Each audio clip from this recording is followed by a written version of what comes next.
an extremely unwelcome protest. The words of the West Midlands Police as about 1,000 English Defence League or EDL members descended on Birmingham for another anti-Islam demonstration. They gathered at a local bar from the morning and shouted expletive slogans about Islam, Allah and Muslims. This protest is particularly contentious, with EDL supporters being bussed in from across the country to Birmingham, where 1 in 5 of the city's 1 million population is Muslim. The protest is taking place in the middle of the fasting month of Ramadan, and as mosques across the country are being attacked. The negative perception of Muslims and Islam is an ever-expanding issue amongst us Brits. I believe that we as adults are encouraging some terrifying thoughts and feelings towards the Islamic religion to our future generations. The lack of understanding and lack of want to understand how beautiful the Islamic culture can be will only cause a divide in today's societies. I wanted to find out how some Muslims in the UK feel about the sinister stigma around Islam, so I got in touch with the Imam of the Wessex Jamaat Mosque in Wickham and went there to experience a prayer evening at which I met many friendly Muslims who were more than happy to mingle and interact with me. After that visit, I was invited again for an interview with the Imam, Fazl Abbas. How do you feel about the negativity some feel about Islam? Negativity about Islam, I personally feel very bad. And I feel hurt because I find that this is not justified. And especially in present days world where we live with a lot of advanced knowledge and communication. And I wonder that where does this negativity come from? So I find that it's not justified. How do you feel about the negativity some feel about Islam? Why do you believe that there is a negative image around Islam? Do you think the media play a big part of this negative image? There may be several reasons to respond to your question as why do I think that there is a negative image about Islam. But perhaps I find that the essential reason is that it is something which comes about because of lack of understanding, the ignorance which prevails around people. And it is due to this ignorance, or what we would say as the fear of the unknown, which immediately human nature develops that negative feeling about it.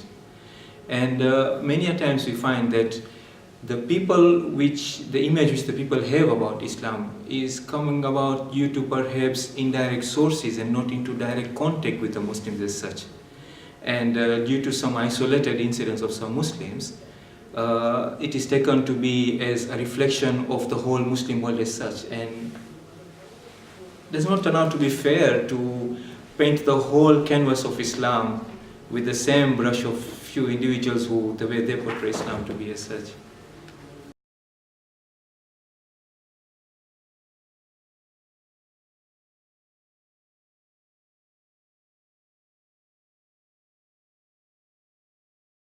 Why do some terrorists or freedom fighters use the Quran to justify their actions? Is there anything in the Quran that condemns terrorism? If yes, what does it state? In your question, inquiring about terrorism and freedom fighters, let me clarify that freedom fighters is a different concept, where we find that freedom fighters would be fighting for an ideology for liberation of their lands. And this is something which I found occurring in history, like for example the freedom struggle of Nelson Mandela in South Africa, or we would find the freedom struggle of other nations as such.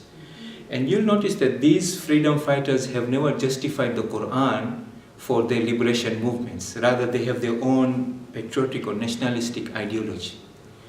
Whereas what you mentioned about terrorists, these terrorists who try to justify their actions because of teachings of the Quran, we need to just look for ourselves and find out that these very few terrorists who try to justify their actions on the teachings of the Quran, the majority of the Muslims around the world who follow the same Quran do not at all agree with them.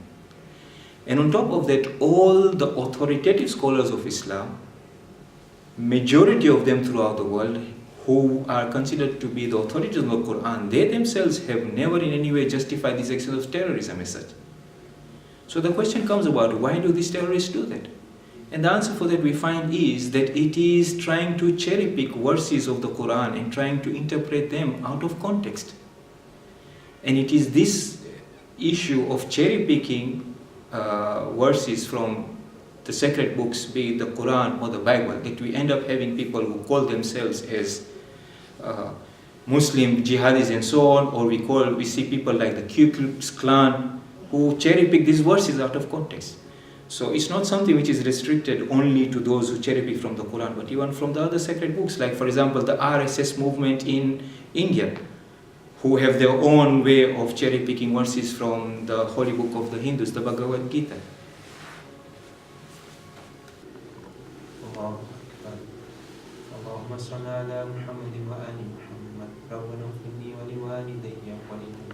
What is jihad? Well, this is an interesting question. When a common man is asked what is jihad, the most spontaneous response which comes from the common man's mouth is that this is a holy war. And this is absolutely incorrect. There is nothing which is a holy war in Islam. If you want to understand what is jihad, one needs to go to the origin of the word jihad in Arabic language. And we find that jihad originates from the word jahada, which means to strive, to exert effort. So in linguistic term, I, for example, on a cold Monday wintry morning, strive to jump out of my bed to go to work or to go to school. So in Arabic, I would say that I have performed jihad. I have endeavored to go to work despite all those difficulties for me as such. The jihad which is mentioned in the Quran or the teachings of Islam is talking about the struggle where mankind is constantly in a struggle to be able to traverse the path against all these distractions and be able to come closer to fulfilling the servitude to God. And we have the other jihad which is known as the smaller jihad, which is now in defense of Islam or protection for the humanity as such.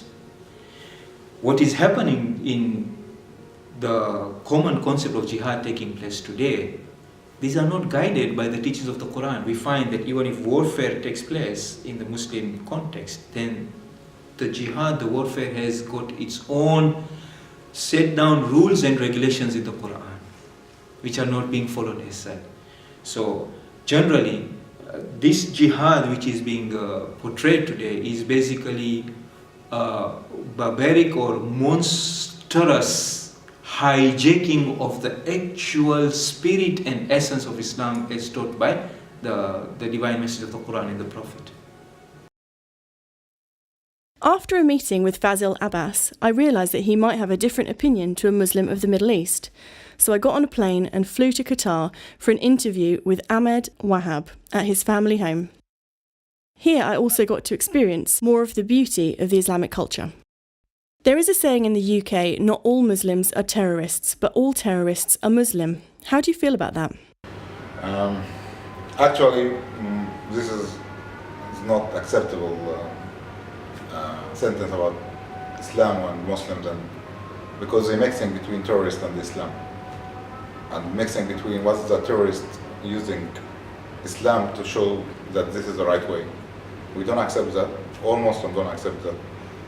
All right Muslim, all normal Muslim, never accept that killing people is something will lead to anything right. It's totally wrong, and our Islam never saying that by any logic. And in details, if you go to the Islam book and understand what is written inside, you will understand that all requirement from God is to helping people, push people to right life, let people enjoy their life, and that's all. So this word I don't accept it unless everyone understands exactly what is the meaning of Islam. Can a female Muslim choose not to wear abaya, or is it essential? If it isn't essential, what values does it still hold to make a Muslim lady want to wear full cover?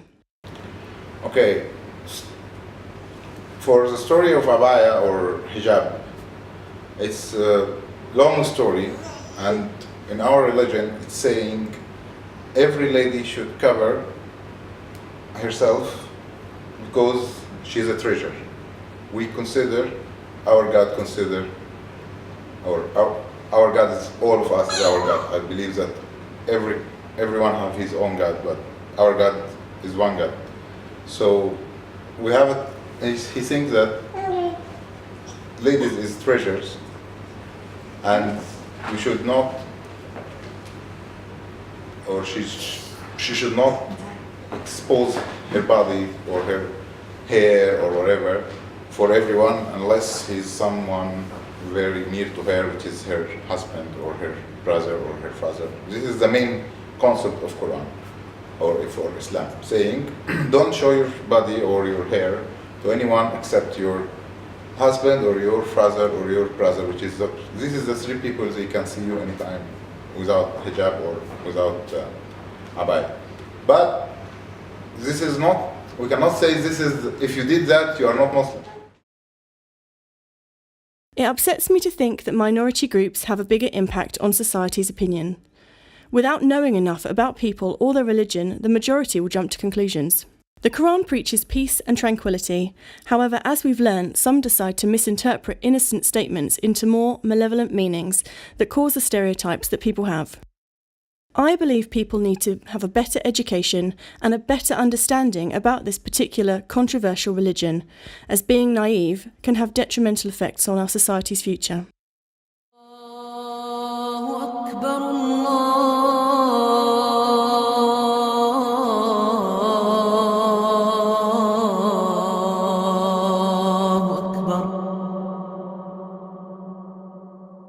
Allah